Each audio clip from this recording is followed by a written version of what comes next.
Hi, welcome back to our readings.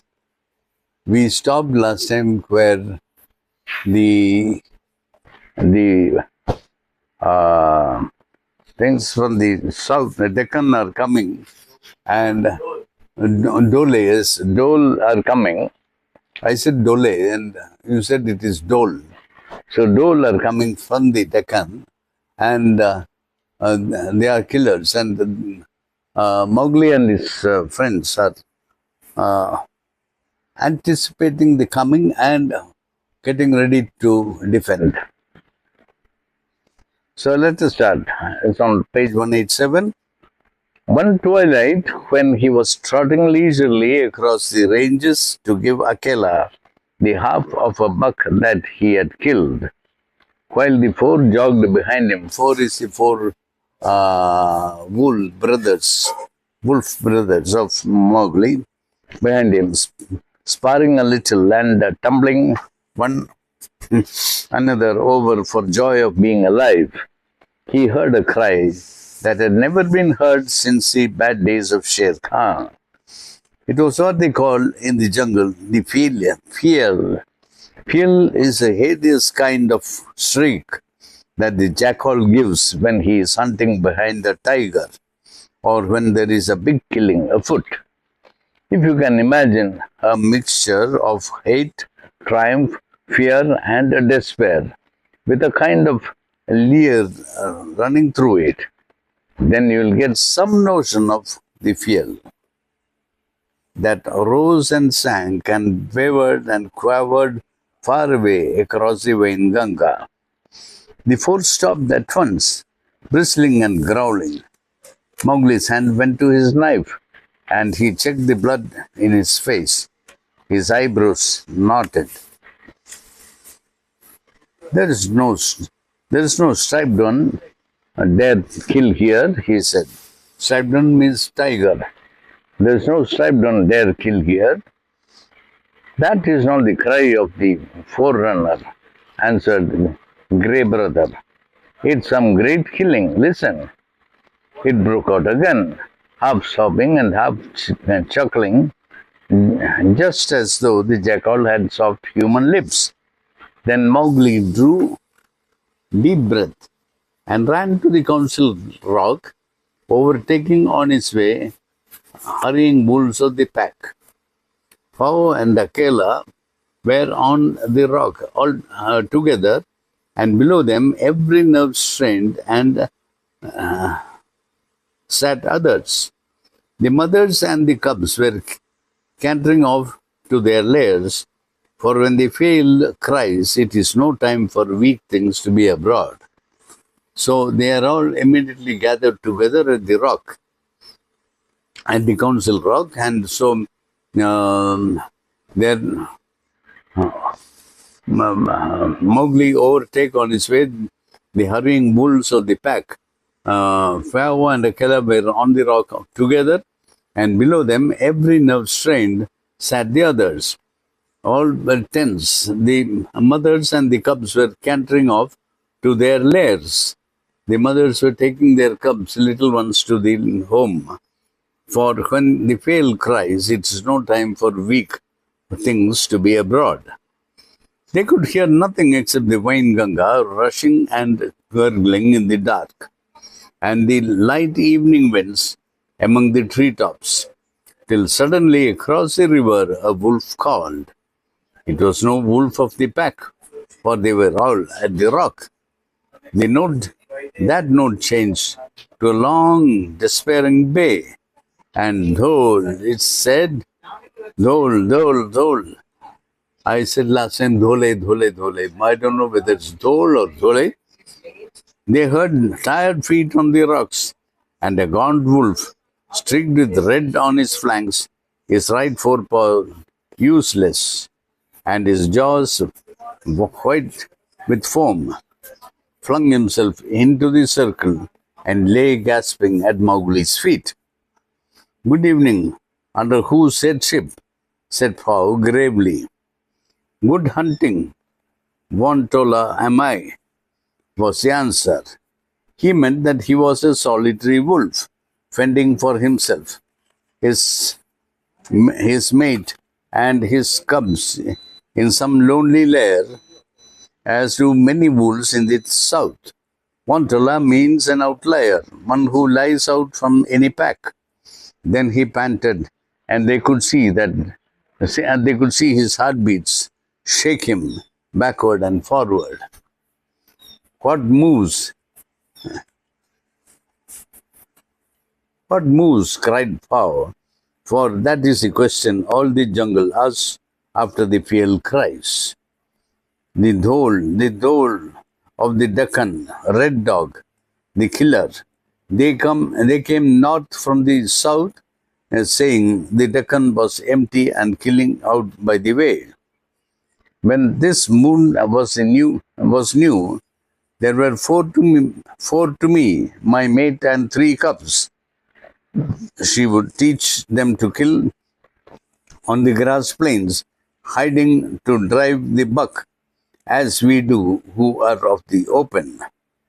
At midnight I heard them together, full tongue on the trail. At the dawn wind I found them still in the grass, four free people, four when this moon was new.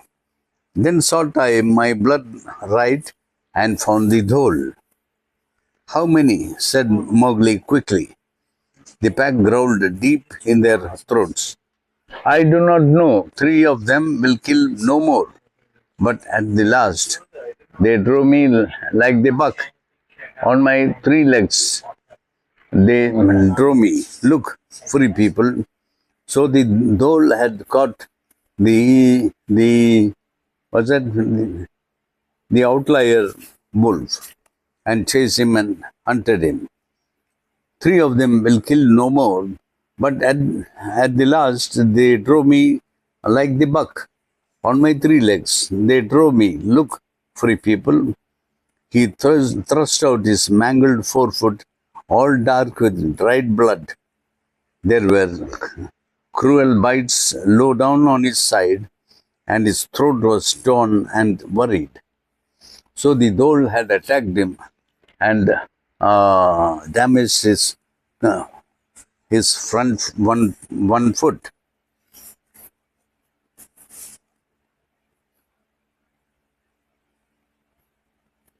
Eat, said Akela. Rising up from the meat Mowgli had brought him, and the outlier flung himself on it. This shall be no loss, he said humbly, when he had taken off the first edge of his hunger. Give me a little strength, free people.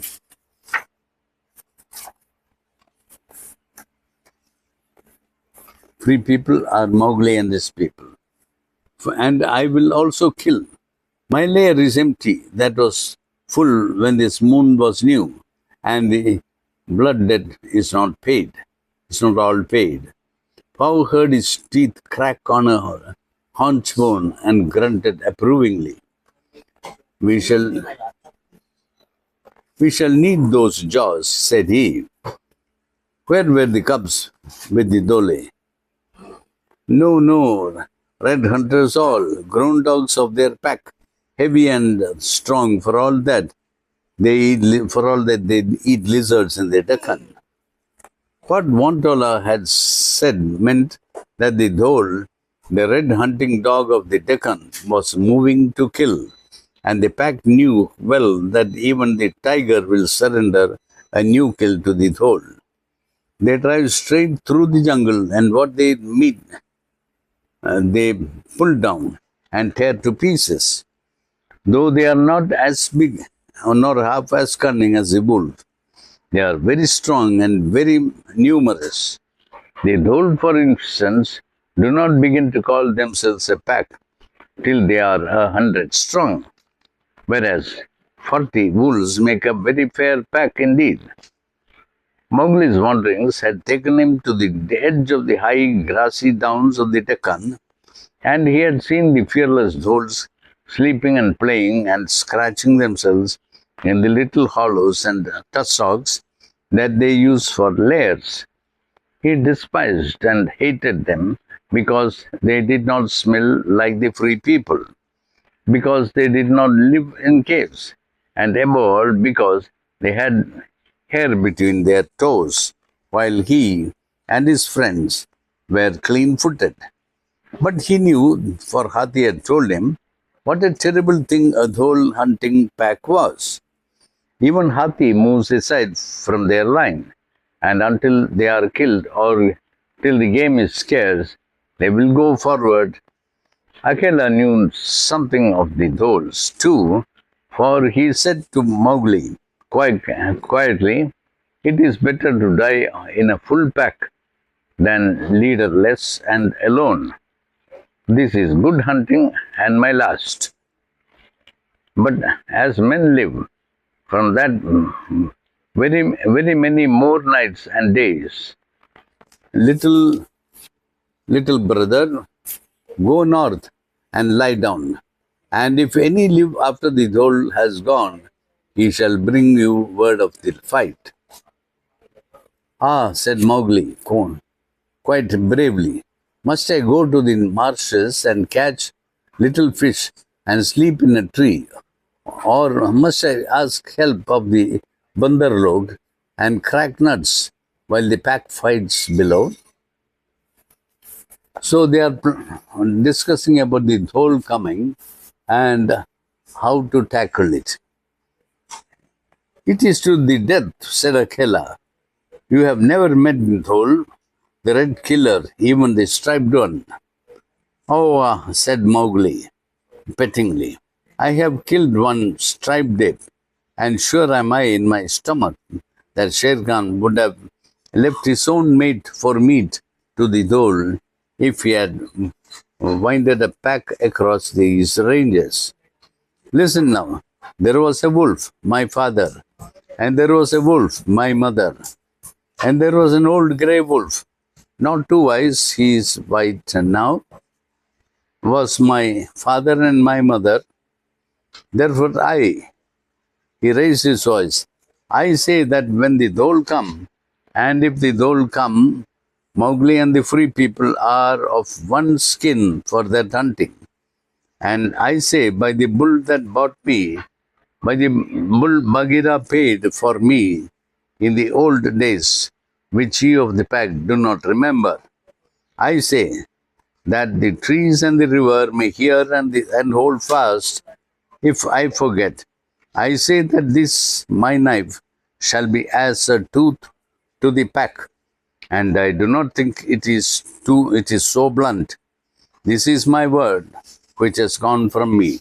So Mowgli is swearing to protect all his people, his wolves, his other animals of his jungle in the north, from the dhole who are coming up from the south. You do not know the dhole, man with a wolf's tongue, says Vontola. I look only to clear the blood debt against them, because before they have me in many pieces. They move slowly, killing out as they go. But in 2 days, a little strength will come back to me. And this Vontola is that wounded wolf which came and showed his wounded paw. So he is saying, you do not know the dhole, man with a wolf's tongue. He is telling Mowgli that you do not know the dhole. I took only to clear the blood debt against them before they have me in many pieces. They move slowly, killing out as they go.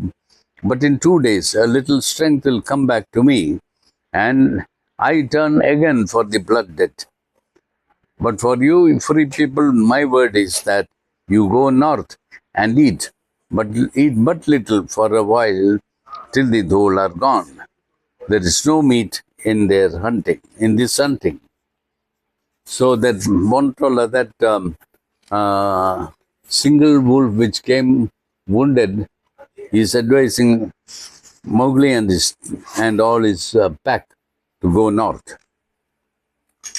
He says,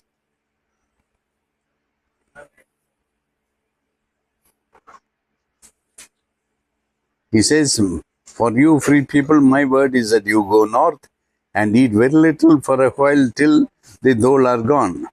There is no meat in this hunting. Here the outliers, said Mowgli with a laugh. Free people, we must go north and dig lizards and rats on the bank,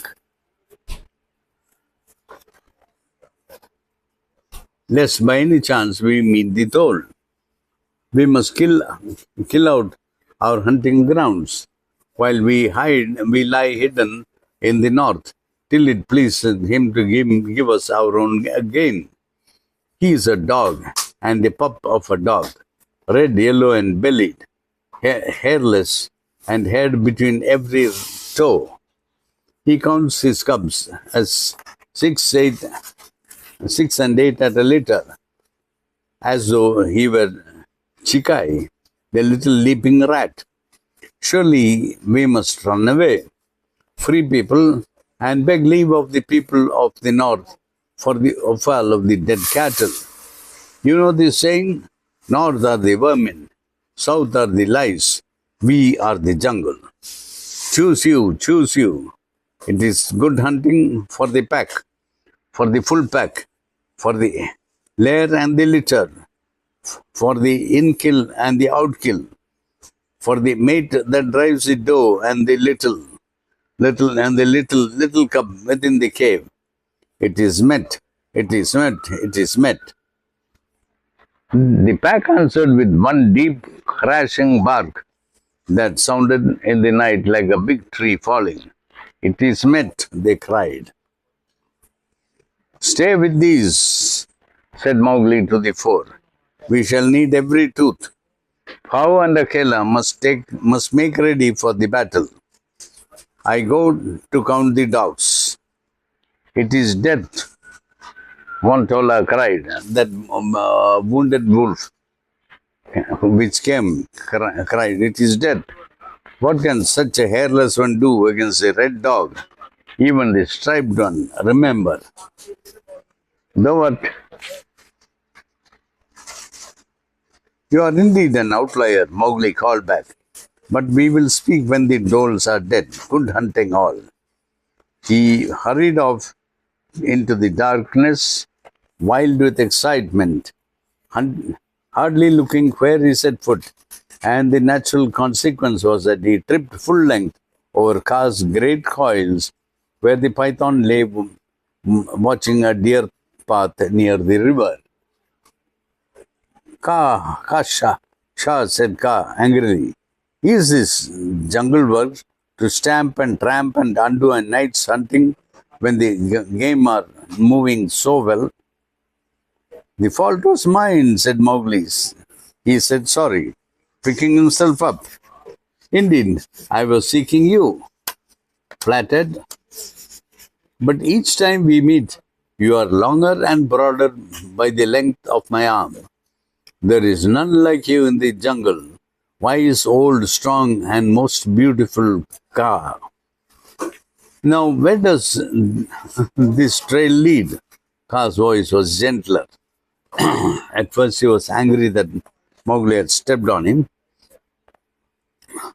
And now, where does this trail lead? Where are you going? Not a moon, since there was a mauling with a knife. Not a mole, since there was a manling with a knife threw stones at my head and called me bad little three cat names because I lay asleep in the open. So Mowgli had done that very recently. Not a moon means within the last fortnight. There was a manling with a knife. He threw stones at me. So Kaa is saying that Mowgli had thrown stones at him and called him Kaa bad names, and because Kaa was sleeping in the open. And turned every driven deer to all the winds, and Mowgli was hunting, and this same flathead was too deaf to hear his whistle and leave the deer roads free. Mowgli answered composedly, sitting down among the painted coils. So they are bantering, Mowgli and Kaa. Kaa says this, Mowgli says that they are old friends. They are not quarreling, they are bantering. Now the same manling comes with soft, tickling words to the same flathead, telling him that he is wise and strong and beautiful, and this same old flathead believes and makes a place. Thus, for this same stone-throwing manling, and are you at ease now? Could Bagheera give you so good a resting place? Ka is asking Mowgli. So Mowgli is resting on the coils of Ka. Ka had, as usual, made a sort of silk half hammock of himself under Mowgli's weight. The boy reached out in the darkness and gathered in the supple cable-like neck till Ka's head rested on his shoulder, and then he told him all that had happened in the jungle that night. Wise I may be, said Ka at the end, but deaf I surely am, else I should have heard the fear. Small wonder the eaters of the grass are uneasy. How many are the dhole? So Ka has not heard the fearful sound, shrieking sounds, and he doesn't know that the dhole are coming. How many are the dhole? I have not yet seen. I came hotfoot to you. You are older than Hathi, but O Ka, here Mowgli wriggled with sheer joy. It will be good hunting. A few of us will see another moon. It will be good hunting and few of us will live through it. That's what he says. Do you strike in this? Remember you are a man, and remember what pack cast thee out. Let the wolf look to the dog. You are a man. So Ka is telling Mowgli that the wolf look to the dog. You are a man. You don't get into this. Last year's nuts are this year's black earth, said Mowgli. It is true that I am a man, but it is in my stomach that this night I have said that I am a wolf. I called the river and the trees to remember. I am of the free people, Ka, till the dhole have gone by. So Mowgli has sworn by that he will be with the free people and fight the dhole. Free people, Ka grunted. Free thieves. And you have tied yourself into the death knot for this, for the sake of the memory of the dead wolves. That is no good hunting. It is my word which I have spoken, said Mowgli. The trees know, the river knows. Till the dhole have gone by, my word comes not back to me, so I will stand by my word, said Mowgli. This changes all trails. I had thought to take you away with me to the northern marches. But the word, even the word of a little naked, hairless manling, is a word. It's a promise. Now I, Ka, say, the Mowgli interjects, think well, flathead, lest you tie yourself into the death knot also. I need no word from you, for well I know. So Ka is going to promise something or swear something. So Mowgli stops him halfway. And Mowgli says, think well. You Ka, flathead is Ka. Think well, flathead, Ka, lest you tie yourself into a death knot also. I need no word from you, no swearing or promise or oath. For well I know, that was Mowgli. Now Ka interjects, be it so then, said Ka. I'll give no word. But what is in your stomach to do when the dhole comes? So Ka is asking Mowgli, what do you think you will do when the dhole comes? They must swim the Vainganga. So Mowgli says, they must swim the Vainganga. I thought to meet them with my knife in the shallows, the pack behind me, and so stabbing and thrusting we a little might turn them downstream or cool their throats. So Mowgli plans to attack the dhole in the shallow waters of the Vainganga. The dhole do not turn turn and their throats are hot, said Ka. There will be neither manling nor wolf cub when that haunting is done, but only dry bones. So Ka is warning that they'll all be killed by the dhole. Ha ha ha. We die, we die.